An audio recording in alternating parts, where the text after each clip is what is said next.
real-life experiences from around the world.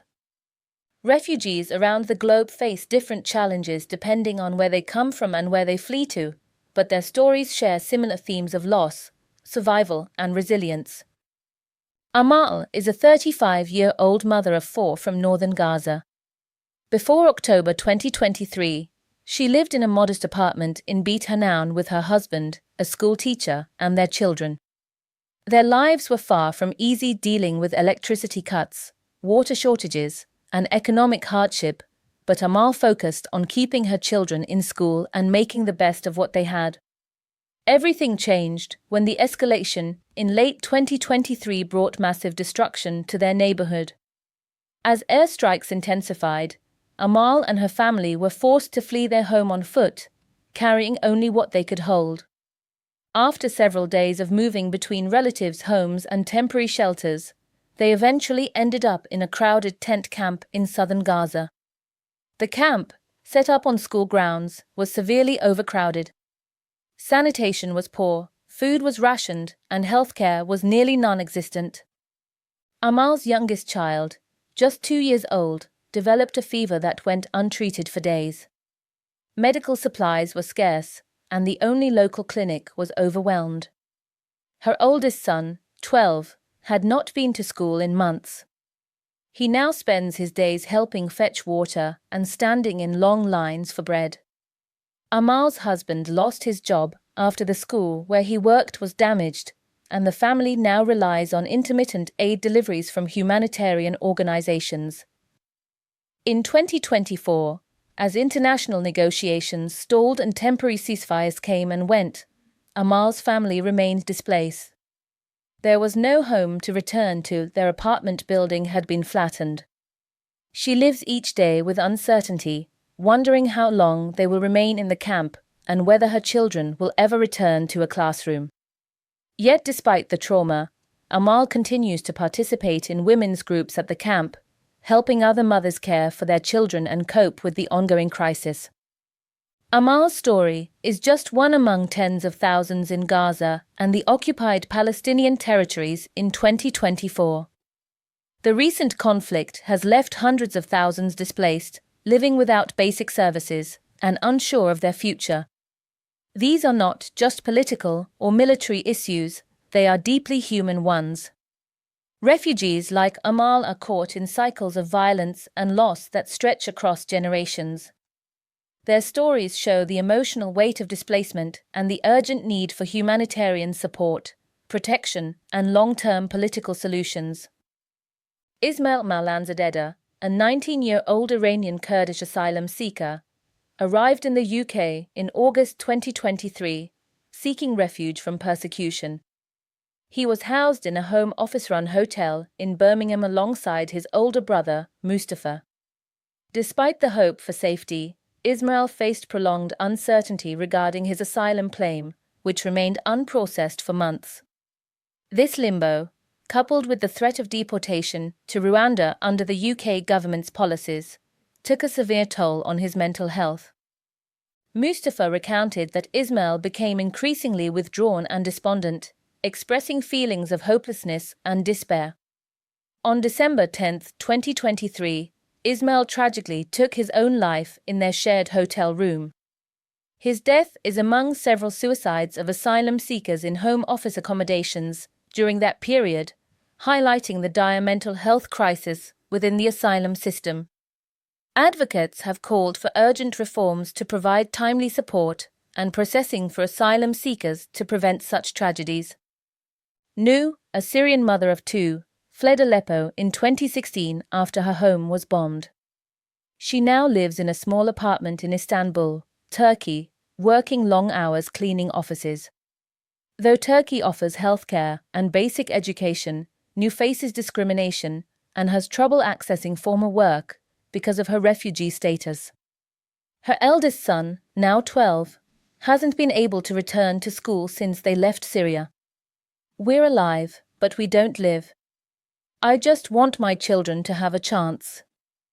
Alina is a 41-year-old mother of 2 from Kharkiv, Ukraine. When Russia intensified attacks on eastern Ukraine in late 2022, her family made the difficult decision to flee. With her husband conscripted into military service, Alina packed a small bag and crossed into Poland with her 8-year-old daughter and 13-year-old son. At first, they were welcomed with open arms. Polish volunteers offered food, clothes, and temporary shelter.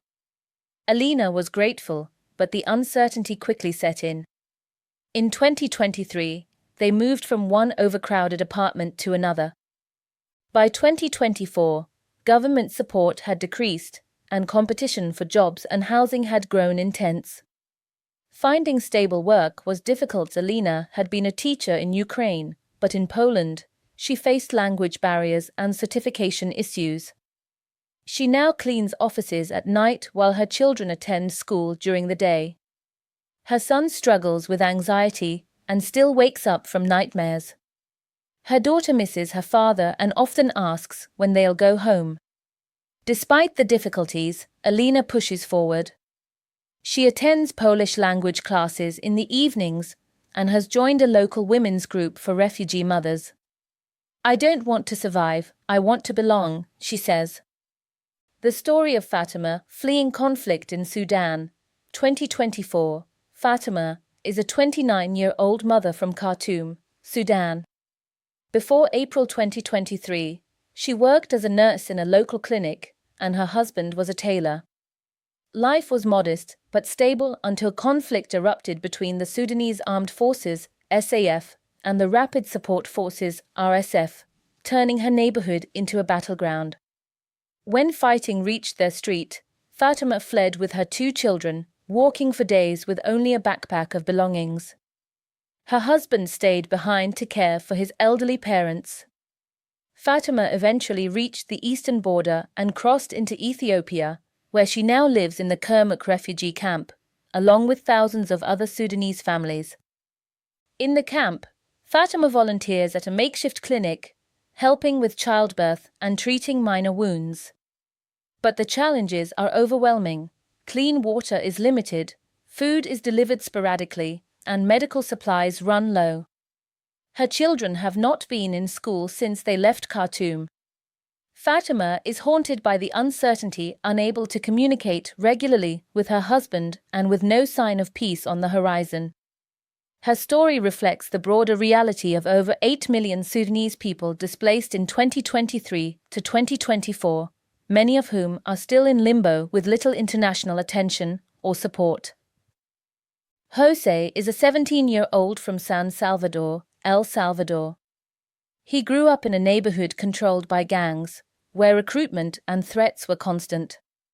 In early 2024, after refusing to run an errand for a local gang, Jose was beaten and warned not to defy them again. His mother, fearing for his life, made the painful decision to send him north. Jose journeyed alone through Guatemala and into Mexico, riding cargo trains and sleeping in migrant shelters. Along the way, he was robbed, detained briefly by immigration police, and nearly gave up several times. He finally reached the U.S. Mexico border near Ciudad Juarez, where he applied for asylum under the humanitarian parole program. While waiting for his case to be processed, he lives in a shelter run by volunteers. Despite the fear and hardship, Jose continues studying English and wants to become a social worker. His journey is part of a larger wave of forced migration from Central America, where organized crime, poverty, and weak governance drive thousands of young people to flee each year. In 2024, border crossings and asylum claims from Latin America have remained high, highlighting the ongoing need for international protection and regional cooperation. The real-life stories of refugees illustrate the profound emotional and human realities behind the staggering global numbers. These personal accounts remind us that displacement is not just about losing homes, it's about losing a sense of identity, community, and stability. Refugees are not just displaced from their physical spaces, they are also separated from their cultural ties, their livelihoods, and often their sense of belonging. Even in safety, life as a refugee is filled with hardship and uncertainty. Refugees may have fled violence and destruction, only to find themselves in overcrowded camps or struggling to navigate life in foreign countries. Despite being out of harm's way, they often face social isolation, lack of resources, and constant uncertainty about their future. Yet, refugees show immense resilience, strength, and determination. Stories like Amar, Nu and Alina's reflect the courage and hope refugees carry with them. They face enormous challenges, but many continue to rebuild their lives with hope for their children and communities. Their strength in the face of adversity is a testament to the human spirit. By reflecting on these lived experiences, we not only develop greater empathy, but also have the opportunity to advocate for policies that respect the rights and dignity of displaced people. These stories are more than just narratives. They are powerful reminders of our shared humanity and the urgent need for comprehensive, compassionate responses to the refugee crisis. Understanding the real-time struggles and dreams of refugees will guide us toward creating a more inclusive and supportive world for those forced to flee their homes.